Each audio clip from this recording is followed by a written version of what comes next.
Mayong adlaw, mayong gabi nga ni ngana kaning tanan mga kaigsuonan nga higalaan. Kay pod ang ugon niyong ubos sa higala sa Brother Lindsay Ilogon. Makikauban nga na kaninyo ng mga takna. Sa atong channel sa Higala Ministry, kunahing malipayon nga makikauban ninyo nining mga oras sa mga ito. Kani gusto nako maigsuonan nga ganton tamo sa usa ka topiko kabahin sa Biblia maigsuonan. Mahitungod sa creation. Tungod kay adunay pipila ka na sa kanato nga adunay mga kalibog asa magikan asa magikan ang kalibutan ug usa man ni paghimo ang mga klase-klase nga mga kahoy ang mga nindot nga butang nila sa kalibutan asa man siya sukod man busa ini matak na ak maisunan ato na siya nga hinay-hinayan nga pagtubag. So dinhi sa ato nga Biblia maisunan is adunay kami balang kasulatan. Mo kini siya ang akay nato gamiton o atay sabton maisunan sa pagtuon sa mga pulong na sa Ginoo. Kini siya, mo kini siya ang nagbiya magsugti kini sa ato sa mga bililhon nga butang, mga maayo nga butang mga igsoon.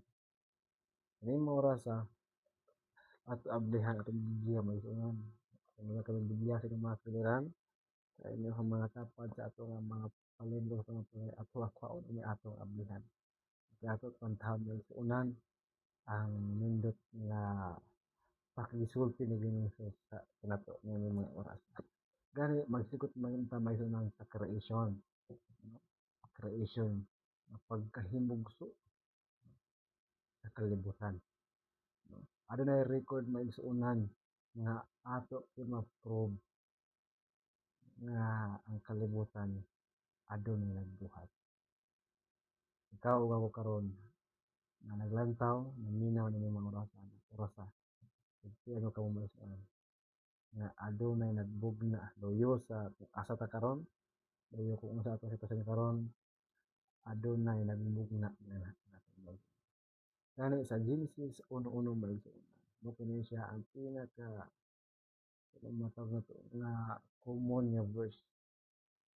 Mo siya maigsuonan, in the beginning God created the heaven.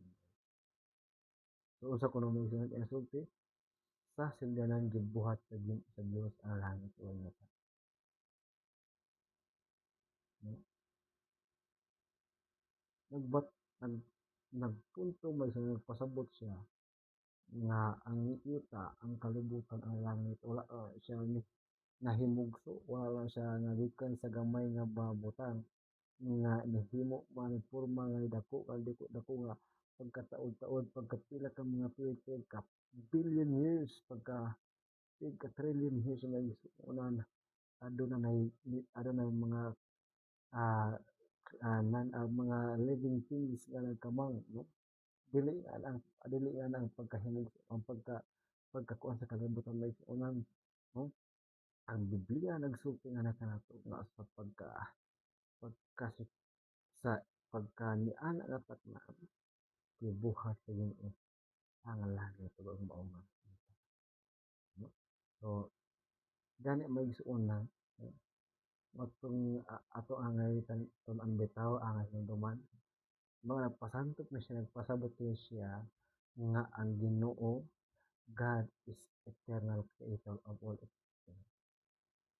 Walay lain walay bisag kinsa nga naghimo sa kalibutan gani kaya ini ato kung ang gani ikaw karon ako mo walay lain kundi sige lang sa Islam nga ato amahan nga tuwa sa langit. No? Gani maigsuon lang kung ato bitahon no sa libro sa Genesis maigsuonan 1:26 paingon sa 27 ingon siya. Then God said, let us make a man in our own image, according to our likeness. Let them have dominion over the fish of the sea, over the birds of the air, and over the cattle, over all earth, and over every creeping thing that creeps on the earth. So God created a man in his own image. an image of God. He created him, male and female, created them. Hmm?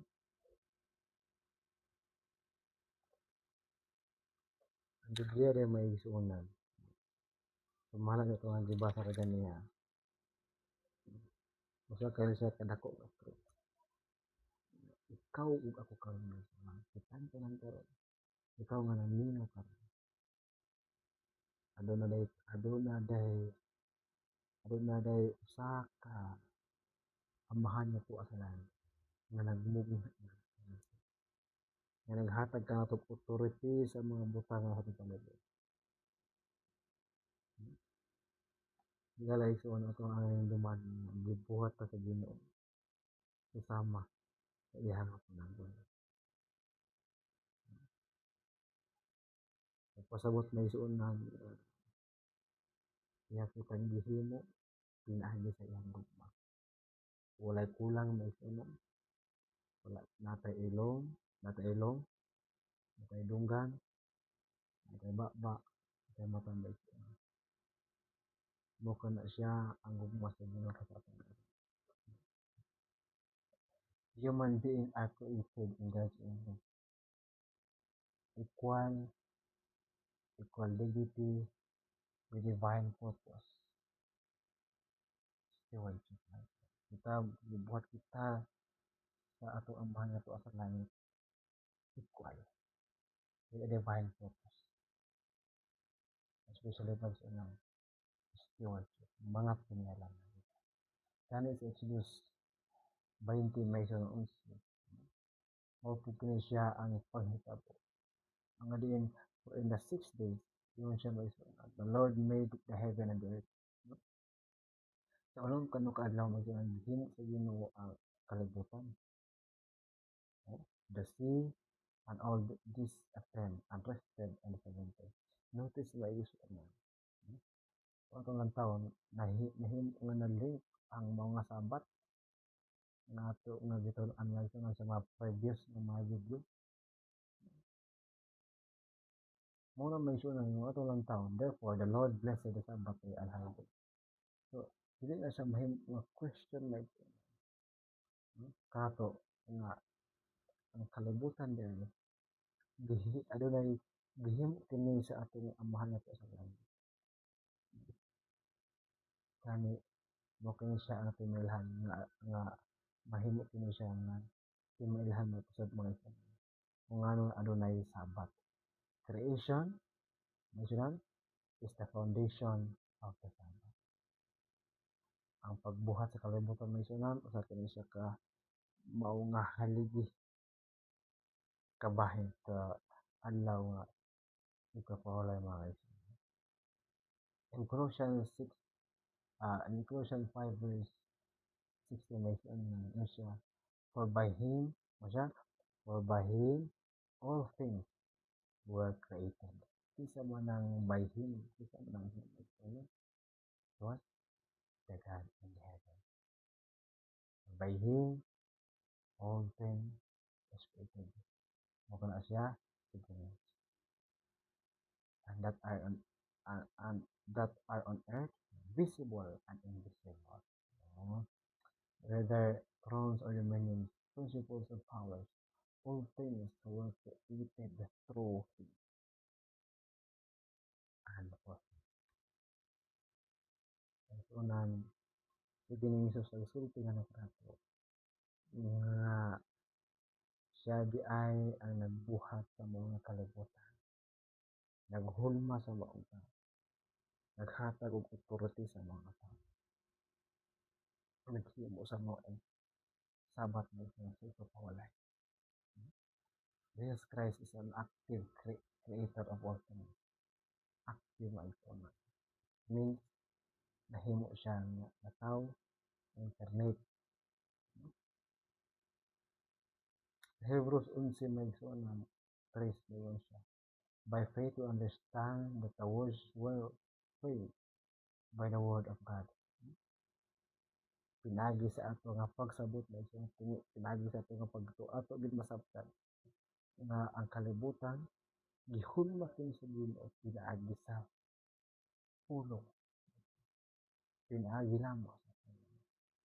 So that the things we are seeing were not made of things which are visible. Ito ang taon mo sunan ato nga kung ano ang pagkain. Tungod sa dako nga ato nga kung ano na tayo na tungod sa dako nga sa Ginoo. No? Gani may sunan ka abi ka powerful na statement nga pinaagi lamang sa mao nga pulong nahimo nga nakuha na porma ang mao nga kalibutan. Creation is understood by faith in God's word. Revelation 4 may sunan verse 11 unsa. You are worthy, no? O Lord, to receive glory and honor and power, for you created all things, and by your will they exist well created. Notice the statement mentioned. You are worthy, O Lord, to receive glory and honor and power. Kung di na, no? For you created all things. So, kuton di mga na mga statement niya. Ang kalibutan, ikaw karon, kita karon, wala ta nahimugso tungod sa kadugayon sa mga tuig ang milabay. Tungod sa mga gagmay nga mga butang nahimo ta may sunan tungod sa maong pulong sa Ginoo. Tungod sa lang Ginoo Jesus. Tungod sa isang dakong sa mga tao. Gani na yung mga oras na may sunan. Gusto na ko nga ipasanto para kanino. Nga pinaagi sa creation, pinaagi sa pagbuhat sa Ginoo sa magkatawan ato sa makita ang uros-uros na gugma. Ang walay katuban na gugma diha sa Ginoo sa I hope and I pray may sunan as we worship, as we follow God, ato gid ang hinuman kung usa sa ka-powerful, usa sa kabalaan. Tungod kay first, iyan ang provide ang tanan para kita angay mo tuong akan. Ngani mga oras sa mga I hope na kita kamu karon asa kapay sa mati nang malapayon na nakiuban diya. Nini mo oras may sunan. Nang ato na po subayon o ato mabalaan ang gugma sa Ginoo pinaagi sa iyan. Ngayon, everything that you have seen, it tells that there is Jesus. There is a God who created us. Matagbutang ato makita. Lagon ang Diyos na matak na, ayaw pa na pray na magmalipayon kamo ng mga. God bless and have a blessed day. Mga higal.